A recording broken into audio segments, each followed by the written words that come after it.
गया जी में श्री गोकर्ण जी महाराज पहुंचे, अपने माताजी के पिताजी के नाम से और अपने भाई धुंधकारी के नाम से पिंडदान किया कि उनकी मुक्ति हो जावे। जब लौट के आए हैं श्री गोकर्ण जी घर में, तो महाराज जो है रात्रि के समय में भयानक भयानक रूप दिखाने लगा धुंधकारी। हाथ में जल लेकर के अभिमंत्रित करके छींटा मारा और पूछ दिया, कस्त्वमो कृतरो रात्रौ कुतो यातो दिशामिमां किं वा प्रेतः पिशाचो वा राक्षसोऽसीति संसनः। ए भाई, कौन हो तुम? कोई भूत हो, प्रेत हो, पिशाच हो, अपना परिचय दो। तब प्रेतात्मा में से आवाज आई, अहम भ्राता त्वदीयोष्णि धुंधकारिति नामतः स्वकीयेनैव दोषेण ब्रह्मत्वं नासितं मया। मैं तुम्हारा भाई धुंधकारी हूं, मैंने बुरे कर्म किए भैया, तो मुझे प्रेत योनि मिली है। अब आप कृपा पूर्वक मेरा छुटकारा कराएं। तब कहा गोकर्ण जी ने, भैया अभी शांत हो जाओ, प्रातः काल होते ही तुम्हारी मुक्ति के लिए कोई उपाय जरूर करूंगा। प्रेत शांत हो गया। अब प्रातः काल संध्योपासन विधि से जब फ्री हुए, मुक्त हुए, संध्या वंदन कर लिए, तो इसके बाद फिर सूर्य भगवान को अर्घ दिया श्री गोकर्ण जी ने। और सूर्य भगवान से ही पूछा कि आप जगत साक्षी हैं, तो आप ये बताएं कि हमारी भाई की मुक्ति कैसे हो। तब सूर्य भगवान ने उपाय बताया। श्रीमद्भागवतां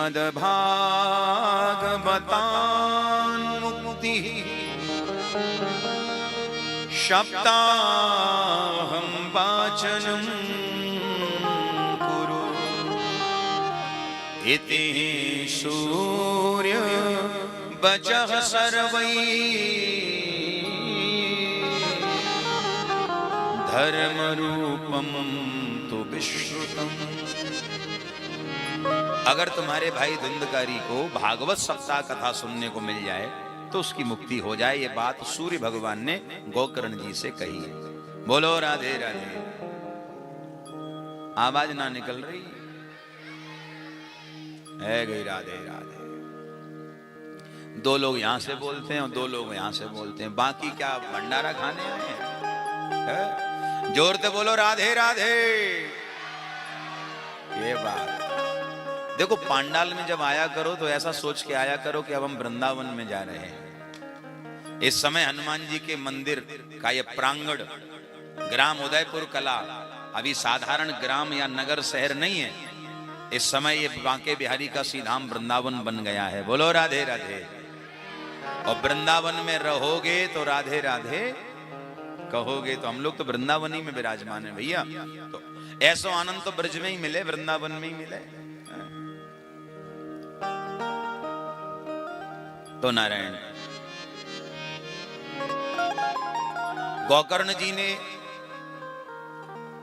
धुंधकारी के उद्धार के लिए भागवत कथा का सुंदर सत्र शुभारंभ किया। अनेकानेक श्रोता बंधु आके विराजमान हो गए।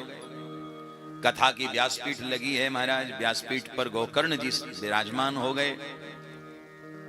और वहीं व्यासपीठ के पास में एक बांस गढ़ा हुआ था। अंदर से पोला बांस है और 7 ग्रंथियां इस बांस में हैं, 7 गांठ हैं। धुंधकारी इसी बांस में हवा के रूप में था, सो विराजमान होकर कथा को सुनने लगा। जैसे ही प्रथम दिन की कथा का विश्राम हुआ तो उस बांस की प्रथम ग्रंथि चटक गई, पहली गांठ चटक गई। दूसरे दिन दूसरी, तीसरे दिन कथा के उपरांत तीसरी, चौथे दिन चौथी, पांचवें दिन पांचवी, छठे दिन छठी, और 7वें दिन ऐसा चमत्कार हुआ कि पूरा बांस बीच में से फट गया। जो प्रेत रूप में धुंधकारी था, भागवत कथा की कृपा से भगवान का पार्षद बन के बांस के बीच में से प्रकट हो गया। बोलो भागवत भगवान की। भगवान का पार्षद बन गया महाराज।